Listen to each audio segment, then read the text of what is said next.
It's Austin. There is a reason we are seeing massive amounts of money start to flow back into cryptocurrency. There's a reason that within the last 6 months, but especially since the March COVID crash of 2020, that we have seen Bitcoin outperform both the S&P and the NASDAQ. And really Bitcoin and gold are really performing well in 2020.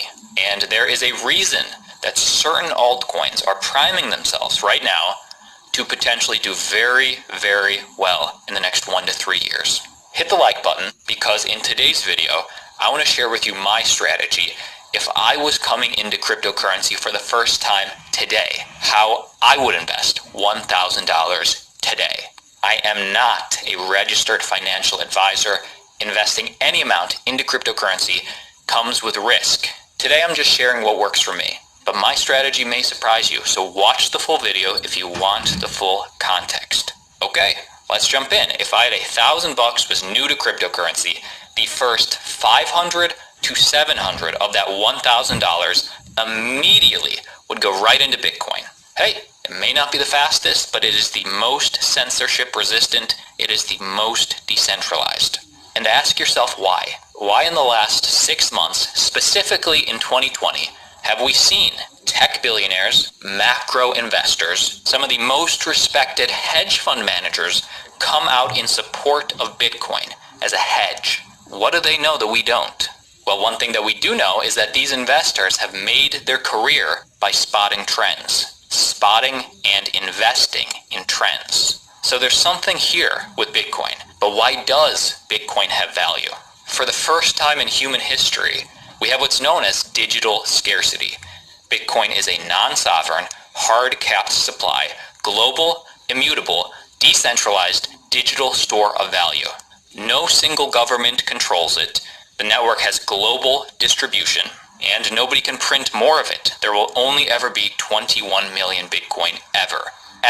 So if I have an extra $10 in my pocket that I'm willing to risk, this is why the first 5 to 7 immediately into Bitcoin, especially since the USD, the dollars sitting in my bank account, are only getting less valuable the longer they sit there. The Fed has made it very clear they will keep inflating the price, keep printing money.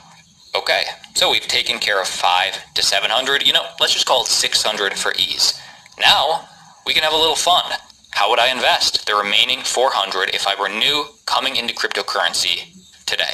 And keep in mind that for me, because there's 2 of us on this channel, for me, Austin, I am a long-term hodler, right? I'm not a day trader. So I would invest in altcoins knowing, despite how the stock market is doing great right now, the macroeconomic fundamentals say otherwise. The wealth gap in this country, the US, is growing. The unemployment rate right now is somewhere between Great Depression levels and 2008 housing crisis levels right now, where we are today. And the numbers that we're seeing, the eviction crisis, for example, an unprecedented eviction crisis will soon hit the US based on the federally backed mortgages for the tenants who receive government-assisted housing are about to expire. These are just some of the metrics.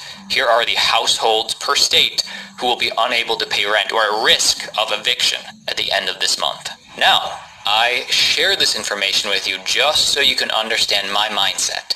Because altcoins, yes, they have potential incredible reward, but also given the macroeconomic landscape right now, incredible risk. Just understand this. So, let's do it. $400 left. So the next 200 immediately goes right into Ethereum. Ethereum, launched in 2015, is like Bitcoin in the fact that it's open sourced, it's a blockchain, it's a software platform, but while Bitcoin is fulfilling the use case of money, Ethereum allows smart contracts and decentralized applications, dApps, to be built on top of it. If there's any question in your mind why we're seeing so much money flow into quote-unquote DeFi cryptocurrencies like Ethereum, watch this video. Type it into YouTube right now. I was wrong about DeFi cryptocurrency because while Bitcoin allows you to be your own bank, DeFi allows you to have your own banking type services like lending, borrowing. And if you're asking, does Ethereum have value? The answer is yes. It's not the same value that Bitcoin has, But the value is that you can build these marketplaces, these stable coins, these lending platforms, these tokens, without permission, without needing to rely on any third party. Ethereum comes in for $200. By the way, if you agree, if you disagree, let me know what you think. There will probably be a lot of newer people coming into cryptocurrency watching this video. So if you've been in the space for a few years, comment your thoughts below. Okay, I've spent 600, then 200. With 200 remaining, let's just go down the list. Would I put any money into the sort of Bitcoin competitors, the Litecoins, the Bitcoin Cashes, the Nanos, even the XRPs? For me, personally, I would avoid them. For me, because I don't fundamentally believe in them. Doesn't mean I don't own a bag of Litecoin from back in the day. But if I was investing into cryptocurrency today, for the first time, the value proposition of these altcoins may be that they're faster and cheaper, but they are more centralized, meaning that they are less censorship resistant. We have one shot of separating money from the state. Having said that, doesn't mean that you can't make money. If we look at Litecoin, Stellar, Doge, we can even add XRP in there, over the years, they are oscillators, meaning that generally, when Bitcoin pumps, they pump. When Bitcoin dips, they dip. So you do you, I'ma do me. With my final $200, I would focus on DeFi, because the narrative right now, the hype, which coins we're seeing the most money flow into are DeFi. So with DeFi, you can either pick the coins built on the platforms, or you can pick some platform coins themselves. Ethereum right now has a head start. We're seeing the developers flow to Ethereum, and usually we see the money flow to where the developers flow. And until Ethereum scales, we're seeing the Cardanos, the Tezoses, the other platform coins try and take market share. Do I wish I had unlimited money to invest in everything? For example, supply chain management cryptocurrencies? Yeah, there's something there. VeChain's doing very well in 2020. Gaming coins doing very well since 2019.